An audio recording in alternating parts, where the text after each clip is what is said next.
Good evening, good day, whatever it is for you. Eric's UK here with another vid.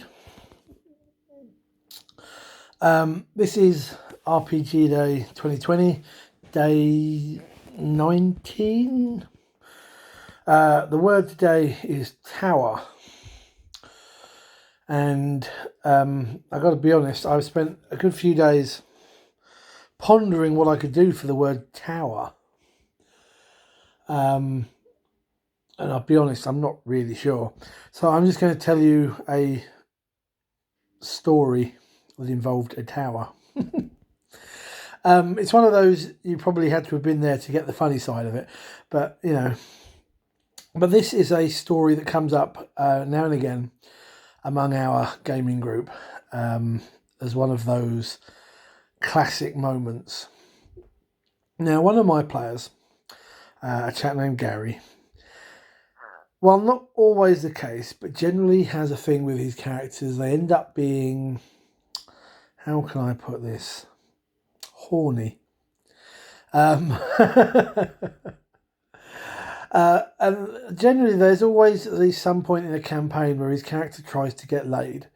The chap's older than me. He's in his early 50s, so I find this quite bizarre that his characters tend to do this. But going back many years now to early 3rd edition D&D game, it was a scenario published by Necromancer Games. I can't remember the name off the top of my head. I no longer own it. I ended up trading it away. But it was something like Greystone Keep or something like it. It was Grey something. And it was all about it was one of those really weird ones that Necromancer Games used to put out, which was, here is a location, here is the plot, here's what's going to happen, and you were kind of left to run through it in order and see what you could do. Well, they were staying, I think, if I remember correctly, they'd done some good, and they'd been put up in this tower by the local lord or whoever. Now, this started a trend because my players have this habit of doing something that bugs the hells out of me as a GM and as a player, that they call party funds. I think I mentioned this in a previous video a long time ago. And basically, party funds is, rather than dish out treasure at the end of every convenient break or the end of a scenario or what have you, they basically have a huge bag of holding and they lump everything in it. That way, when Bob the Fighter wants a +3 sword, they just dig in, take out that value and buy him the sword. The individual character doesn't need anything. They just do it that way. I personally can't stand it. I think from a GM perspective, it's awkward because nobody's keeping track of the encumbrance, really. You're having to guess the the volume rather, of coins and gems and other bits and bobs. And as a player, it takes away from some of the traditional feel of the game for me.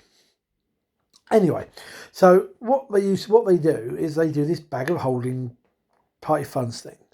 And normally the bag of holding is in the hands of one particular character. Well, in this particular story, it was all down to whatever it was that Mr. Gary was playing. I've got a feeling it was a rogue or a bard or something like that.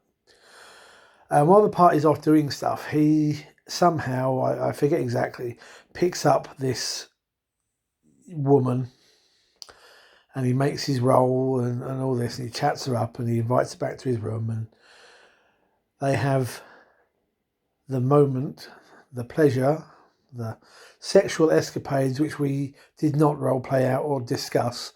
It was very much a case of fade to black for for the scene. Anyway, he wakes up sort of thing and finds that the woman he thought he was with is in fact a succubus. And there she is, full wings, horns, everything. And his character, who at this particular point in time was stark naked, throws himself out the nearest window because the succubus is between him and the door, forgetting that his room's like about 60 feet up the side of this tower. And he plummets, D&D styly, to the cobblestones to the below. Doesn't die because because that's how that game system works.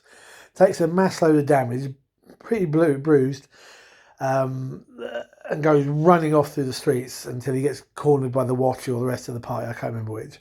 They go back up there, and the succubus has made off with all the treasure, basically the bag of holding, which contained all their money, all their stuff, and the campaign MacGuffin that they had fought so hard to get, has gone.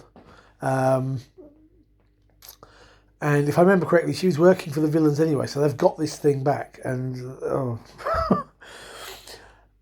and it wasn't the first time. Gary has fallen under the unintentional by me.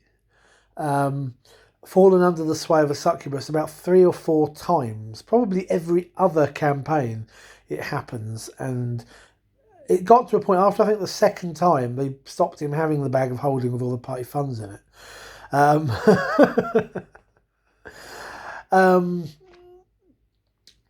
But yeah, I mean, it was a fun scenario. It was a fun session.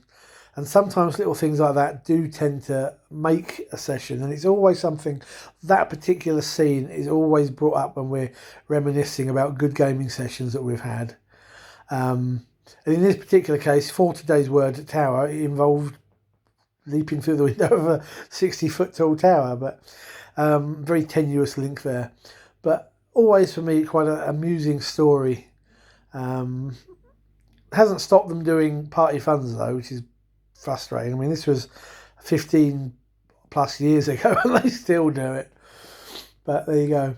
Anyway, thank you for listening to me waffling on, and I hope you got a little bit of a chuckle out of that. I did say it was a kind of you had to be there moment, but anyway, thank you for watching, and I look forward to seeing your responses to this. Until then, take care, guys. Good gaming.